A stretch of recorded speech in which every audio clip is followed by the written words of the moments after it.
Going live. Here we go.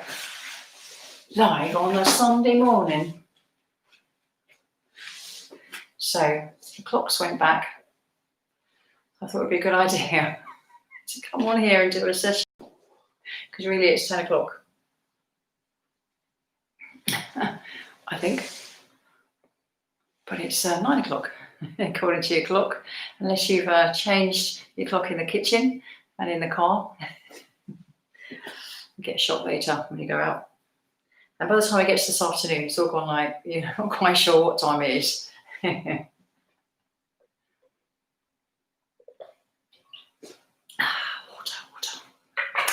Okay, so let us, morning, do about 20 minutes. So I say 20 minutes, but I'll get carried away. So it might be a bit longer. Who's complaining?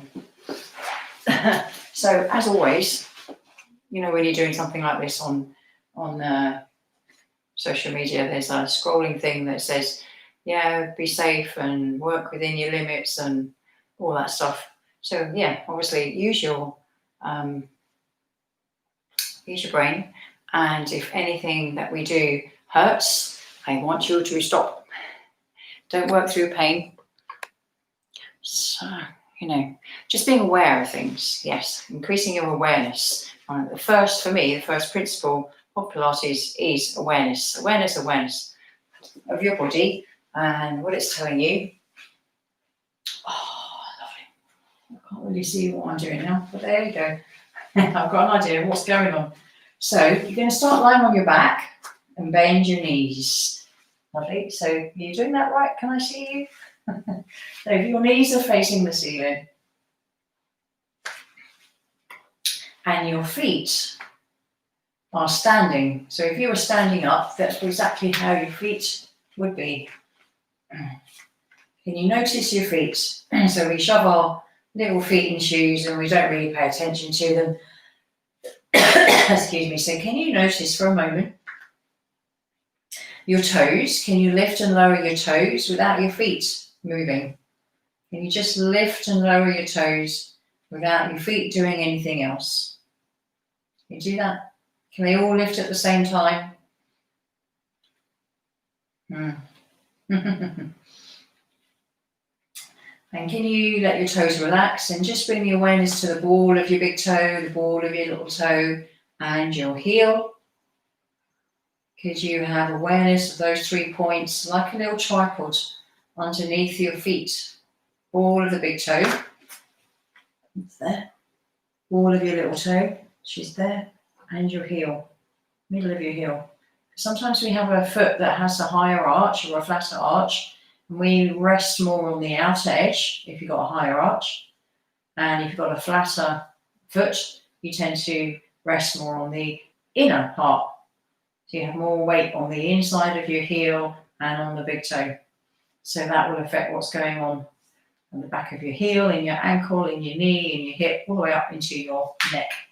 Yes. So obviously it affects how you work when you're on your mat. So let's just roll the feet out and in for a minute. So you notice what happens to your knees. You notice your feet, outside edge, inside edge, outside edge, inside edge. Just being aware. Notice what's happening with your heels. Notice the outside edge of your heel, inside edge of your heel. You notice the middle. Where's the middle? So it's like when you're arching the flat and you go lower back. Where's the middle of that movement? So find the middle of your heel. Middle. Can you find the middle? The back of your heel. Yes. Yeah. Can you notice that? And when you notice the middle, the back of your heel, you can feel the weight being in the center of your foot. So then you can have an equal pressure or awareness on the ball of your big toe and the ball of your little toe. And when it sits there, when it settles there, it just feels like it should be there. It just feels right. It just feels like it should be there. Yes. Oh, lovely. So, okay. So you're going to breathe in for 5 counts, and then you're going to breathe out for 5 counts. So can you do that? Can you breathe in for 5? And breathe out for 5. So just bringing that awareness of your breath. And when you're doing that, what expands when you breathe? What is expanding in your body when you breathe in?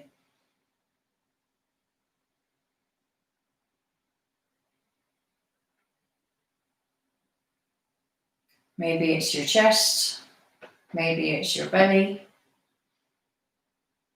Maybe it's the middle.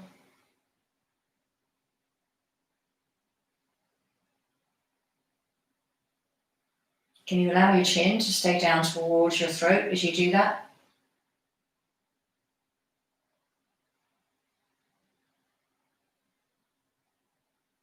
Mm-hmm. So can you allow your back now, as you breathe out for 5 counts, can you allow your back to flatten, your lower back? And when you breathe in, can you allow it to arch? So you get your hands, both hands underneath. So as you breathe out, can you allow the back to flatten so your pubic bone goes towards your ribs? And as you breathe in, can you allow it to arch? So you find that space, find the space. Exhaling as it flattens. Inhaling as it arches. Nothing changes in your feet or your knees. But you'll notice you're rolling on the back of your pelvis as you do this.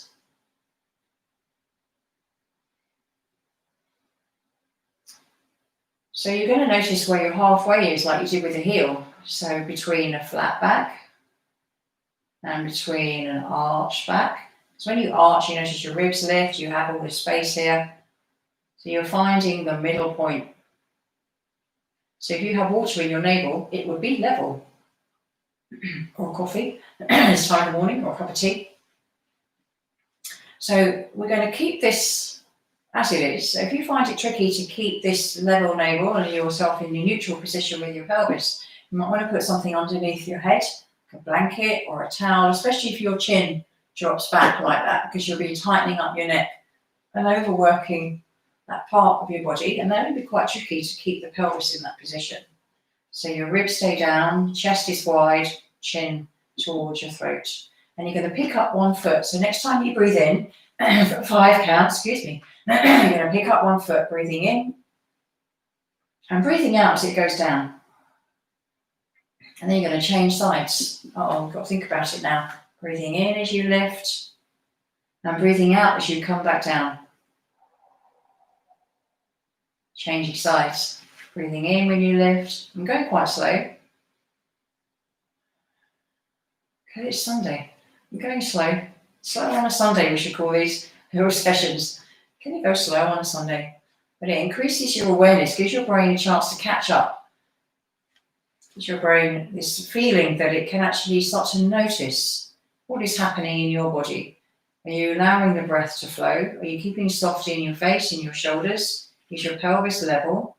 Can you notice what your feet are doing? Can you notice as you lift and lower the foot? Can you notice your breathing? And these days, everything is rush, rush, rush, do. Got to do this, got to do that. Got to water this, got to get it tomorrow. So let's practice some patience, being aware and being just noticing and having some patience with your breath, with yourself, and with your body. And do one more on each side, and then we're going to change it slightly. We're not going crazy though. So this is noticing, because the next one we're going to stay up there. We're going to hold it here. So your knees above your pelvis and your foot is in line with your knee, like a little tabletop. Can you slide your other foot in towards you? Can you slowly start to pick it up and let it come up and meet the other leg? You can bring them together if you want to, or you can keep them away from each other. So we're going to do the same thing, but the feet are now off the floor. So one foot goes down towards the floor as you breathe out.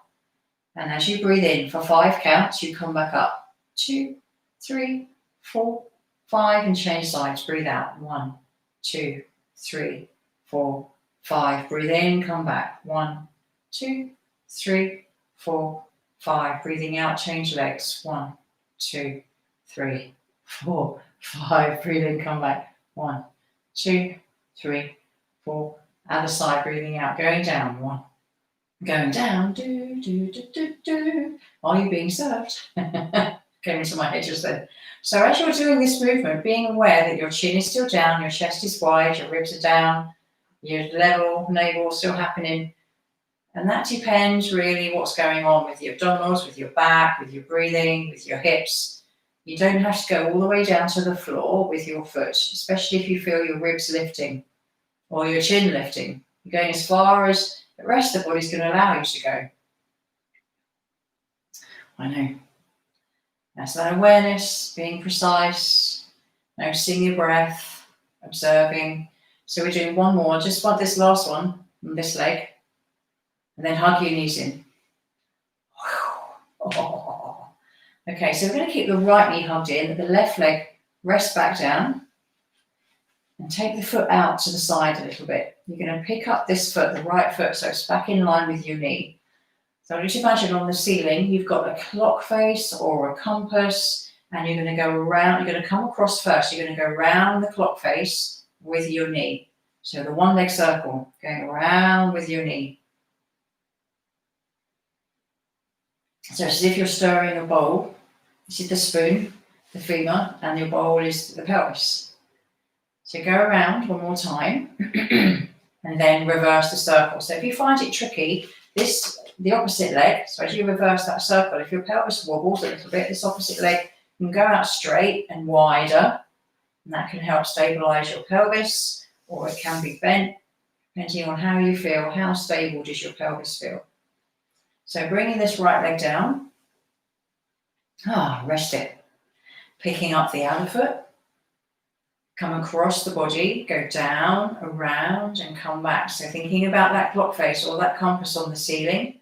So you touch all the 4 points. And if it starts to wobble, the pelvis starts to wobble, you can take the other foot out wider. You can straighten that leg out if you want to.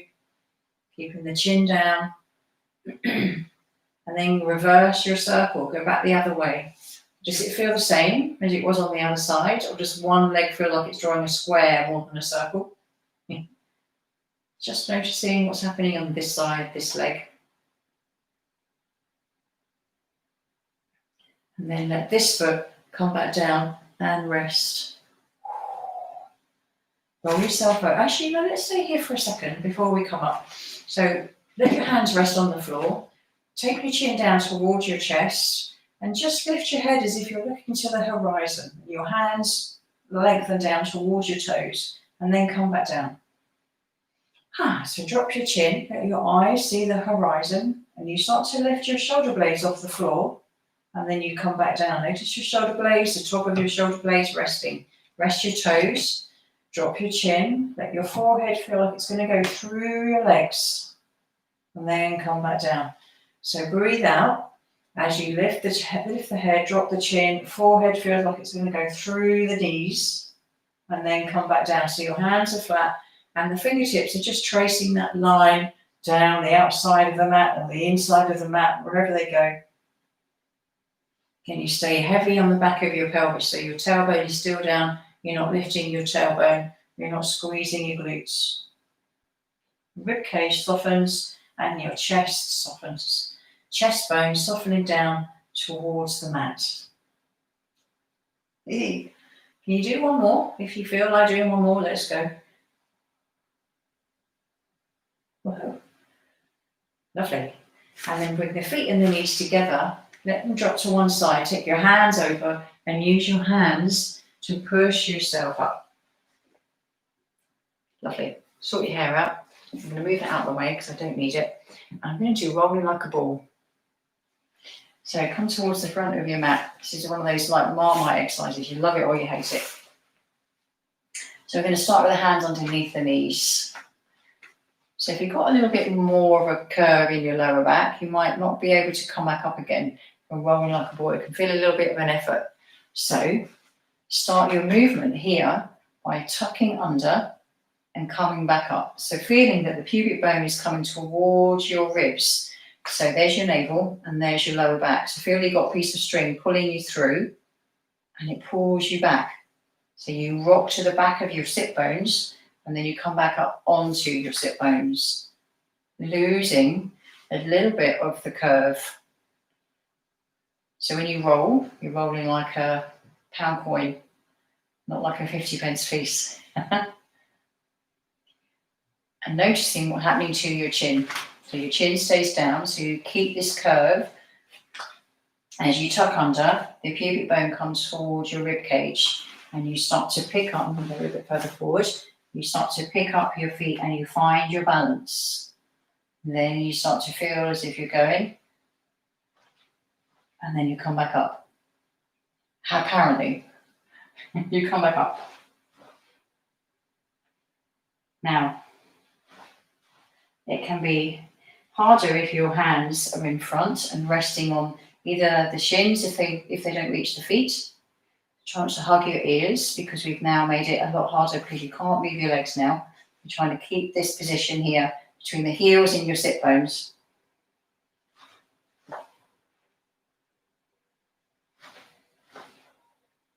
Tricky. So on the next one, we're going to stay back there. Staying on the floor. I'm going to keep the right knee hugged in, let the left leg gently come down. Left hand behind the head. And we're going to go into a little mini crisscross. So the rib cage on the left side is going to go across to your right pelvis. And then you're going to come back down to the floor. So breathe out as you do that. Breathe in as you come back. So notice the rib cage goes across to the opposite side. It's not the hip coming across to your ribs. It's not your knee coming in. It's the upper body going over and lifting off your shoulder blade. So as you lift, look, there's something on the back of your shoulder.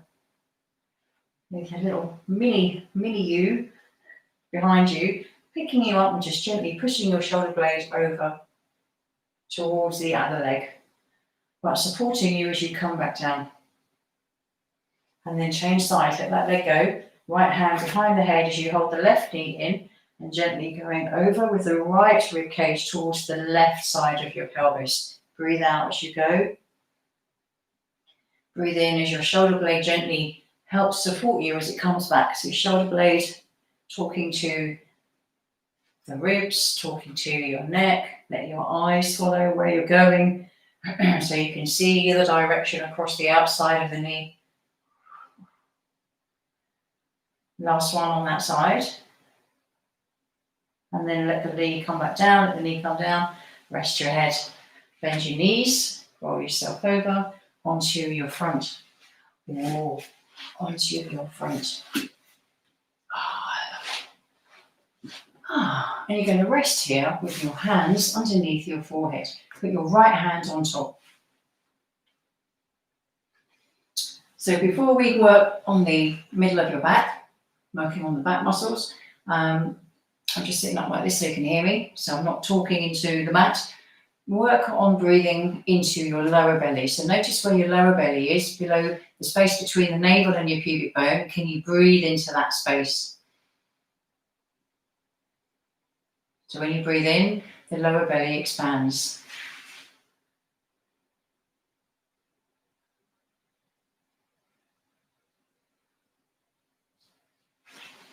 Now, if I was in the room with you, I would have my hand on your lower back, resting your lower back.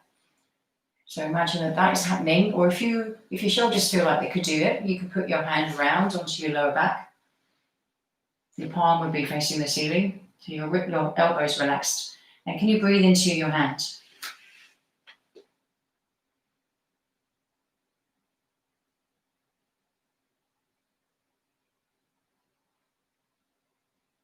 And creating some space in the lower back for your discs to plump up like cushions.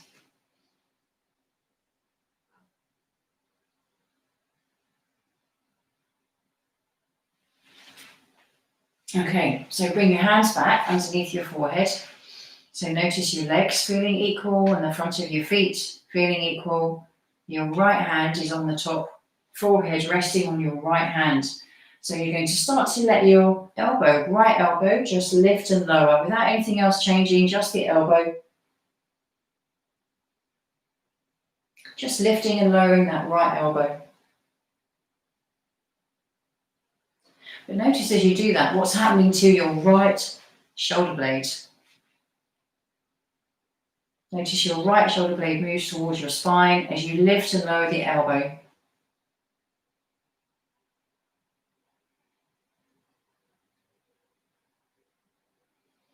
And then on the next one, let the elbow and the hand lift, which means you have to lift your head as well.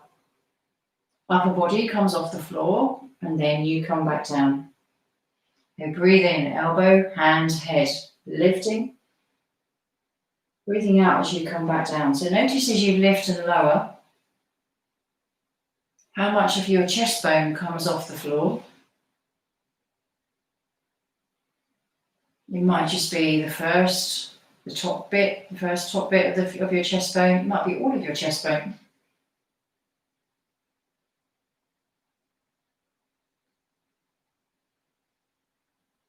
And then rest and change hands. So then if your left hand on top, your forehead's resting on your left hand, your right hand at the bottom, and just lift and lower your left elbow. Breathing in as it lifts and breathing out as it comes down. So you can't see what I'm doing because it's around the other side. So I'm going to change sides. You keep doing that. I'm going to turn myself over so you can see my left side. Just lifting. I probably can't even see that because I've got a black top on. Lifting and lowering that left elbow.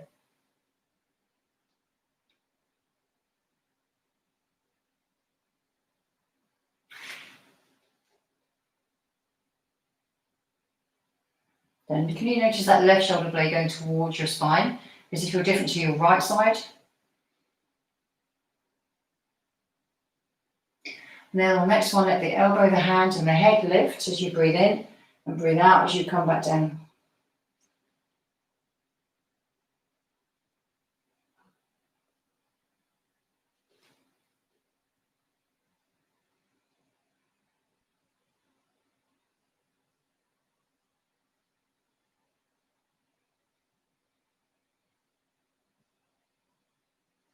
Lovely.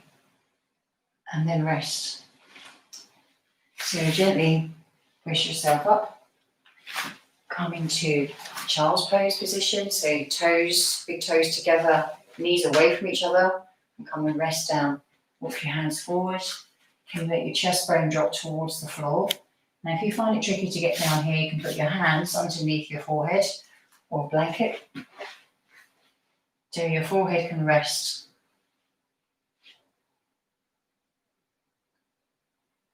And allow your heart to feel that it's dropping down towards the mat.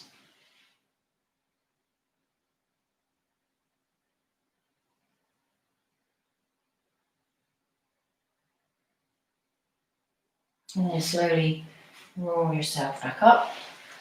And I'm going to finish with a spine twist. So come and sit.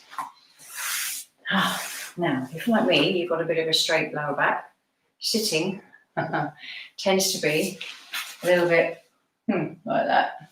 So if you find it tricky to sit on a chair, or if you're in the front room, sit on your sofa, or if you're in your bedroom, sit on your bed.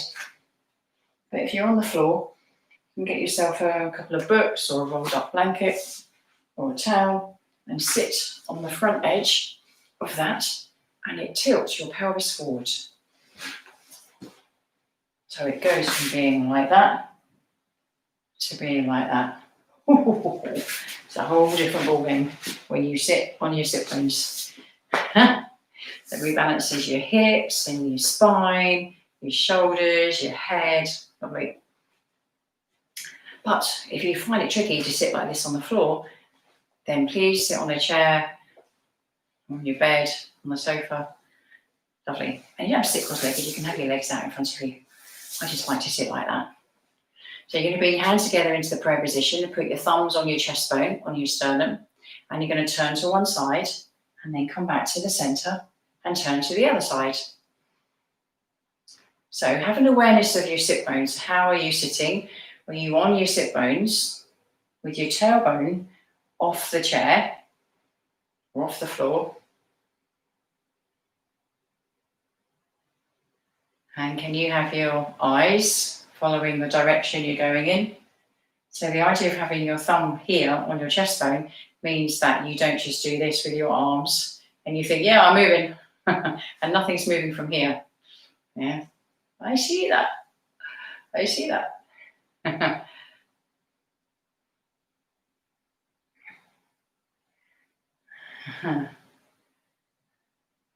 thoracic rotation, this is your thoracic spine, base of the neck to the top of your pelvis. Could think of the word then. What's that called? It's your pelvis. So let's cross the arms so your elbows feel heavy and do the same thing. Turning, elbows feeling heavy.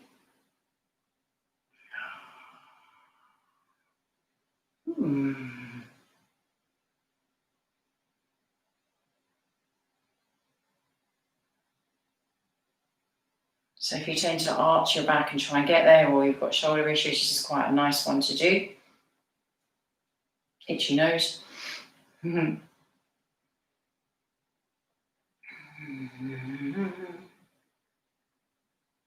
one more on each side. So noticing that you're not collapsing and you're not bending. So if you do sit a lot at your computer or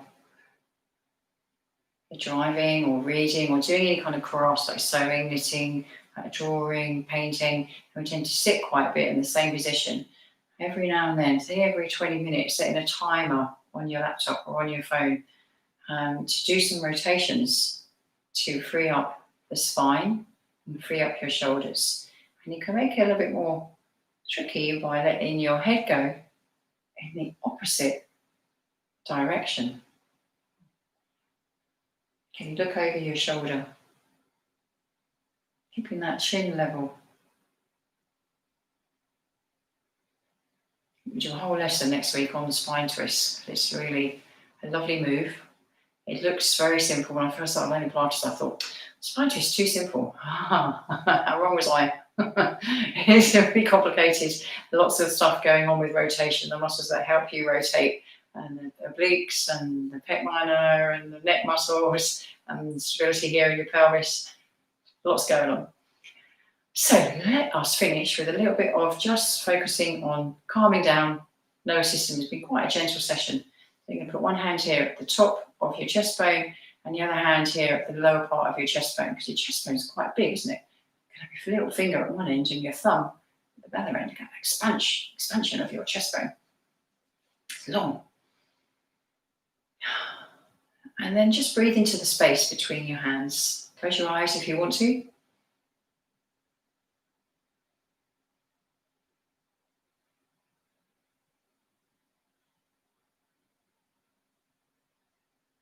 Just noticing the hands and the weight and the warmth coming from your hands, just being aware.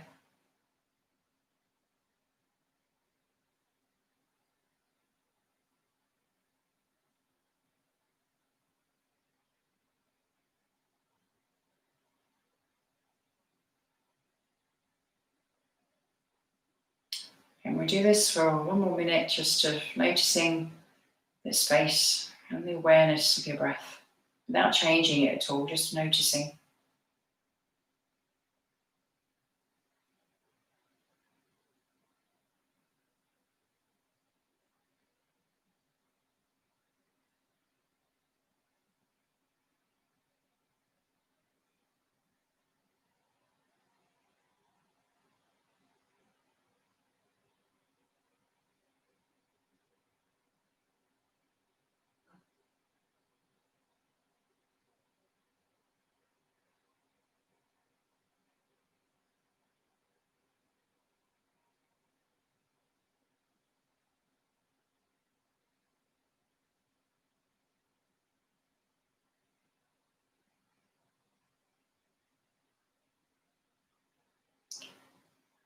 And then gently allow your eyes to open again. Your hands rest. The awareness back to your space where you are, being aware of where you're sitting, contact with the room, with your sit bones, with your feet, noticing your hands. Let's just gently rub the hands together. Noticing the warmth of your hands, and noticing the back of your hands, between your fingers, between the thumbs, where your hands become your arms. Loosen your wrists. And just gently bring them together, lace them together, let them go forward. And then start to draw a little figure eight lying on its side. Do that with the arms straight. And do that with the arms bent. The arms straight. And then with them bent. And then go back the other way. Oh. Straightening the arms and bending the arms. And then shake them out like you're shaking water off them. Give yourself a round of applause for joining me on this amazing, gorgeously sunny, very blue sky Sunday morning. Have a great day. Take care.